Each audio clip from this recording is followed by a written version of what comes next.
আমাদের সংবিধানের আর্টিকেল 7-এ বলা আছে যে অল সিটিজেন্স আর ইকুয়াল বিফোর ল, অর্থাৎ আইনের দৃষ্টিতে সব নাগরিক সমান। Right to life, right two property, right two religious, মানে সব কিছু দিক দিয়ে তারা সমান অধিকারী। এবং বাংলাদেশের ভৌগোলিক সীমারেখার মাঝে যারাই বসবাস করছে তারা বাংলাদেশি। এই বাঙালি এবং বাংলাদেশি এ নিয়ে অনেক তর্ক বিতর্ক আছে, কিন্তু আসলে তর্কের কিছু নাই। এই কারণে এথনিক্যালি আমরা বাঙালি। ধর্ম দিক থেকে কেউ খ্রিস্টান, কেউ বৌদ্ধ, কেউ হিন্দু, আমরা হিন্দু, কেউ মুসলমান, এটা আছে। কিন্তু বাংলাদেশের ভৌগোলিক সীমারেখার মধ্যে যারা বসবাস করে শুধু বাঙালি না, এখানে বাঙালি আছে, কুকি আছে, হাজং আছে, মারমা আছে, খাসি আছে, নানান ধরনের শ্রেণীর লোক আছে এবং নানান ধরনের ভাষা আছে, নানান ধরনের জাতিসত্তা আছে, জাতীয় ঐতিহ্য আছে। সব মিলে আমরা বাংলাদেশি। দুটা উদাহরণ দিলে আপনার এটা ক্লিয়ার হবে। এই পয়েন্টটা আমি বলে যাচ্ছি, এই কারণে পরে আমার বক্তব্য রিলেট করব। ভারত যেদিন স্বাধীন হলো, পাঞ্জাবের জগতে একটি বিশ্বস্ত নাম শাবাব এথনিক ওয়্যার। 1947 সালের 15 আগস্ট সেই দিন জওহরলাল নেহরু প্রথম দায়িত্ব নেন। তিনি দায়িত্ব নেওয়ার আগে তিনি বললেন যে এই ভারতে, মহাভারতে নানান জাতি, জাতিসত্তা, ধর্ম, বর্ণ, নানান অসংখ্য। তো আমাদের এই যে সমাজে যে এত ডাইভার্সিটি, আমরা এর মাঝে একটা কমন ঐক্য আনতে চাই। সেটা হচ্ছে আমরা ইউনিটি চাই ইন ডাইভার্সিটি। অতএব আমাদের পরিচয় হবে আমরা উই আর ইন্ডিয়ান। এটি স্টেট ন্যাশনালিজমের কথা।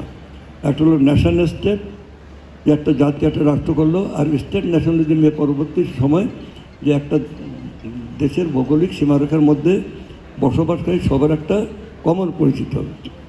হিন্দু মুসলমান দুই জাতি। এবং এই ঢাকা শহরেও বিভিন্ন জায়গায় হিন্দু মুসলমানদের মধ্যে বিরাট সংঘাত দেখা গেছে, বিশেষ করে কলকাতায়, নোয়াখালী, এইসব জায়গায় হিন্দু এক জাতি, মুসলমান এক জাতি। পাকিস্তান আন্দোলন বলে লটকালেঙ্গা পাকিস্তান, ঝিঙ্কালেঙ্গা পাকিস্তান, জিন্দাবাদ পাকিস্তান। অতএব মুসলমানদের জন্য আলাদা আবার ভূমি, সেটার নাম হয় পাকিস্তান।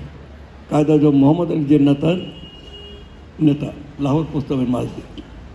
এখন যখনই পাকিস্তান হলো, কায়দা আজম মোহাম্মদ আলী জিন্নাহ ঘোষণা করলেন যে from today we are no more Muslim, no more Parsi, no more Hindu, no more খ্রিস্টান, উই আর নাও পাকিস্তানি। এই চলবে স্টেট ন্যাশনালিজম। তা আমরা যে বাংলাদেশি, এই বাংলাদেশি আমরা সবাই বাংলাদেশের মানুষ। এখানে আপনার সেখানে কথা আছে যে সেখানে আপনার ধর্মীয়ভাবে সংখ্যালঘু সম্প্রদায়, তাদের মধ্যে অনেক হয়তো কষ্ট থাকতে পারে, কষ্টটা আসেও, যে অনেক জায়গায় বৈষম্যের শিকার হয়, অনেক জায়গায় ঠিক মতো তাদের সব কিছু পারফর্ম করতে পারে না। এবং যখন না পারে তখন কিন্তু এটা একটু বেশ বড় হয়েও দেখা যায়। কিন্তু একই ঘটনা দুই রকম যদি হয়, একটা মুসলমান মেয়েকে একটা মুসলিম ছেলে ফুসলায় সে বাড়ি থেকে বের করে নিয়ে গেল, এটা একটা ঘটনা। এটা হচ্ছে সমাজে বিন্যসিত একটা ধারণা যে ওটা ভালোবাসা নিয়ে গেছে।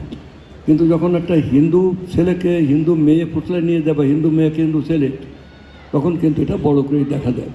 কারণটা হচ্ছে যে যারা সামাজিকভাবে যারা একটু ইনফেরিটি কমপ্লেক্সে ভোগে, তখন কিন্তু তাদের মধ্যে এই বোধটা আসে যে আমি যেহেতু হিন্দু, যেহেতু আমি সংখ্যালঘু, তাই আমার মেয়েটাকে নিয়ে গেল।